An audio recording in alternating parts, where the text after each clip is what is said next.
નમસ્કાર વિદ્યાર્થી મિત્રો, તમારું હાર્દિક સ્વાગત છે એજ્યુકેશન એન્ડ ગુજરાતી ચેનલ પર। આજનો આપણો વિષય છે ધોરણ 7 વિષય સામાજિક વિજ્ઞાન। તેમાં આપણે જોઈએ ચેપ્ટર નંબર 16, તેમનું નામ છે રાજ્ય સરકાર। પ્રશ્ન પહેલો છે, નીચે આપેલા પ્રશ્નોના સાચા ઉત્તર માટે સાચો વિકલ્પ પસંદ કરીને લખો।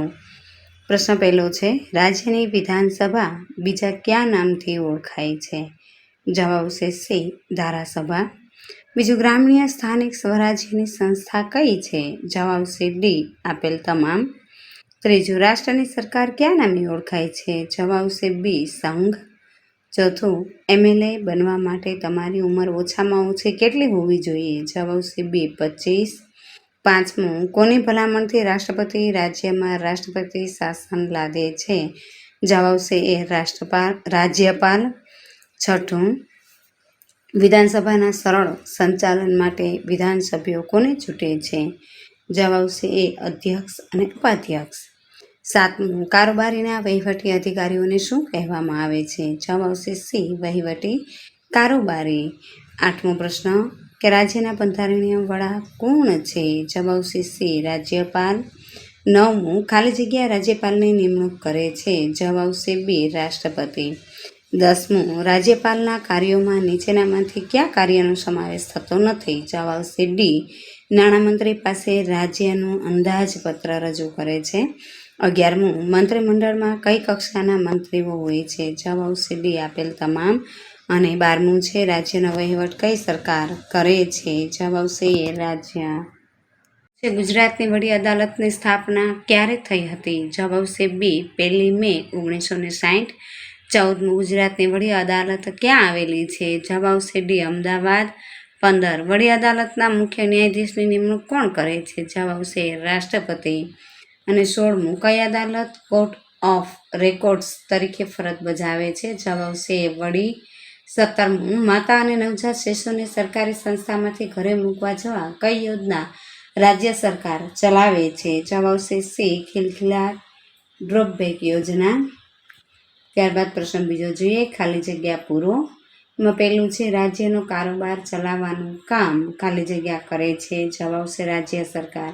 બીજું, સ્થાનિક સ્વરાજ્ય ખાલી જગ્યા અને ખાલી જગ્યા એમ બે વિભાગમાં વહેંચાયેલું છે? જવાબ આવશે ગ્રામીણ અને શહેરી। ત્રીજું, ભારતમાં ખાલી જગ્યા રાજ્યો અને ખાલી જગ્યા કેન્દ્ર શાસિત પ્રદેશો છે? જવાબ આવશે 28 અને 8।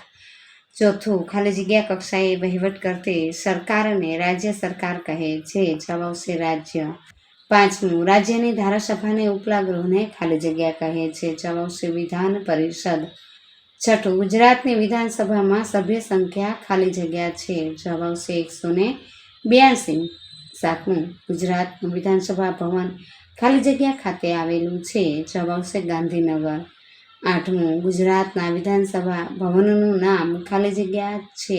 જવાબ આવશે વિઠ્ઠલભાઈ વિધાનસભા ભવન। નવમું, વિધાનસભાની ચૂંટણી દર ખાલી જગ્યા વર્ષે થાય છે? જવાબ આવશે 5। 10મું, રાજ્ય સરકારનું બીજું અંગ ખાલી જગ્યા છે? જવાબ આવશે કારોબારી। 11મું, મંત્રીમંડળને ખાલી જગ્યા કહેવામાં આવે છે? જવાબ આવશે રાજકીય કારોબારી। 12મું, ખાલી જગ્યા રાજ્યની કારોબારીના વડા છે? જવાબ આવશે રાજ્યપાલ। 13મું, રાજ્યપાલના હોદ્દા માટે ખાલી જગ્યા વર્ષ કે તેથી વધુ વયનો વ્યક્તિ લાયક ગણાય છે? 35। 14મું, મંત્રીમંડળમાં ખાલી જગ્યા કક્ષાના મંત્રીઓ હોય છે? જવાબ આવશે 3। અને 15મું છે, ખાલી જગ્યા સરકારનું કાર્યક્ષેત્ર સંપૂર્ણ દેશને આવરી લે છે? જવાબ આવશે કેન્દ્ર। 16મું, સરકારનું ત્રીજું અંગ ખાલી જગ્યા છે? જવાબ આવશે ન્યાયતંત્ર। 17મું, નાગરિકના હકોનું રક્ષણ અને જતન એ ખાલી જગ્યા કરે છે? જવાબ આવશે ન્યાયતંત્ર। 18મું, તંદુરસ્ત ખાલી જગ્યાથી જ રાષ્ટ્રનો સર્વાંગીય વિકાસ શક્ય બને છે? જવાબ આવશે માનવ સંસાધન। અને 19મું છે, દર્દીને તાત્કાલિક સેવા મળે તે માટે ગુજરાતમાં ખાલી જગ્યાની યોજના છે? જવાબ આવશે 108 એમ્બ્યુલન્સ। પ્રશ્ન નંબર 3 જોઈએ, નીચે આપેલા વિધાનો ખરા છે કે ખોટા? તે નિશાની કરી જણાવો। પહેલું, સરકારના મુખ્ય 3 અંગો છે, આ વિધાન સાચું છે। બીજું, દિલ્હી રાજ્ય એક રાષ્ટ્રીય રાજધાની પ્રદેશ છે, આ વિધાન પણ સાચું છે। ત્રીજું, ભારત દેશમાં 2 કક્ષાની સરકાર છે. આ વિધાન સાચું છે. ચોથું, ભારતના દરેક રાજ્યને વિધાન પરિષદ હોય છે. આ વિધાન ખોટું છે. પાંચમું, ઉત્તર પ્રદેશમાં વિધાન પરિષદ છે. આ વિધાન સાચું છે. છઠ્ઠું, ગુજરાતની ધારાસભામાં વિધાન પરિષદ નથી. આ વિધાન સાચું છે. સાતમું, વિધાનસભાને નીચલું ગૃહ પણ કહેવાય છે. આ વિધાન ખોટું છે. આઠમું, વિધાનસભાના સભ્યોની સભ્ય સંખ્યા વસ્તીના આધારે નક્કી થાય છે. આ વિધાન સાચું છે. નવમું, વિધાનસભા એ કાયમી ગૃહ છે. આ વિધાન ખોટું છે. દસમું, વિધાનસભામાં નાણાકીય ખરડાઓ પસાર થઈ શકે છે. આ વિધાન ખોટું છે. 11મું, ભારતના દરેક રાજ્યમાં રાજ્યપાલ હોય છે. આ વિધાન સાચું છે. 12મું, રાજ્યપાલની નિમણૂક 6 વર્ષ માટે થાય છે. આ વિધાન ખોટું છે. 13મું, મંત્રીમંડળે લીધેલા નિર્ણયોની જાણકારી મુખ્યમંત્રી રાજ્યપાલને આપે છે. આ વિધાન સાચું છે. 14મું, ભારતમાં સમવાય તંત્રની શાસન વ્યવસ્થા છે. આ વિધાન સાચું છે. 15મું, ભારતના દરેક રાજ્યમાં વડી અદાલત હોય છે. આ વિધાન સાચું છે. 16મું, રાજ્યની ધારાસભા કાયદા અને વ્યવસ્થાનું રક્ષણ કરે છે. આ વિધાન ખોટું છે. 17મું, આરોગ્ય એ શારીરિક અક્ષેમ કુશળતાની સિદ્ધિ છે. આ વિધાન સાચું છે. 18મું, મુખ્યમંત્રી અમૃતમ યોજના કેન્દ્ર સરકાર ચલાવે છે. આ વિધાન ખોટું છે. અને 19મું, આયુષ્યમાન ભારત યોજના 2018 એ કેન્દ્ર સરકારની યોજનાઓમાંની એક છે. આ વિધાન સાચું છે. ત્યારબાદ પ્રશ્ન નંબર 4 જોઈએ કે નીચેના પ્રશ્નના 1-2 વાક્યમાં ઉત્તર આપો. પ્રશ્ન પહેલો છે કે સરકારના અંગો કયા કયા છે? તો કે સરકારના અંગો આ પ્રમાણે છે: ધારાસભા, કારોબારી અને ન્યાયતંત્ર. બીજું, સ્થાનિક સ્વરાજ્ય કોને કહે છે? સ્થાનિક કક્ષાએ લોકો મત આપીને પોતાના પ્રતિનિધિઓ ચૂંટે છે અને તેમના દ્વારા જ વહીવટ થાય તેને સ્થાનિક સ્વરાજ્ય કહે છે. ત્રીજું, શહેરી સ્થાનિક સ્વરાજ્યની સંસ્થાના નામ આપો. નગરપાલિકા અને મહાનગરપાલિકા આ બે શહેરી સ્થાનિક સ્વરાજની સંસ્થા છે. ચોથું, મહેશભાઈ નગરપાલિકા વિસ્તારમાં રહે છે અને તેઓ પોતાના વિસ્તારમાં થતી ગંદકી અંગે કઈ જગ્યાએ ફરિયાદ કરશે? કઈ રીતે? મહેશભાઈ પોતાના વિસ્તારમાં થતી ગંદકી અને શહેરની નગરપાલિકાની ઓફિસ એટલે કચેરીમાં ફરિયાદ કરશે.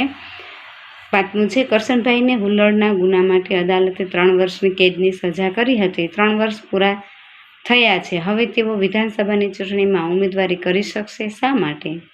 કે જો કરશનભાઈ ગુનેગાર સાબિત થયા હશે તો વિધાનસભાની ચૂંટણીમાં ઉમેદવારી કરી શકશે નહીં, કારણ કે વિધાનસભા બનવાની લાયકાતમાં ઉમેદવાર સજા પામેલ ગુનેગાર હોવો જોઈએ નહીં. છઠ્ઠું, રાષ્ટ્રકક્ષાની સરકારને શું કહે છે? રાષ્ટ્રકક્ષાની સરકારને કેન્દ્ર સરકાર કે સંઘ સરકાર કહે છે. 7મું, રાજ્ય સરકારના મુખ્ય અંગો જણાવો. રાજ્ય સરકારના મુખ્ય 3 અંગો છે: ધારાસભા, કારોબારી સભા અને ન્યાયતંત્ર. 8મું, વિધાન પરિષદ કયા રાજ્યોમાં છે?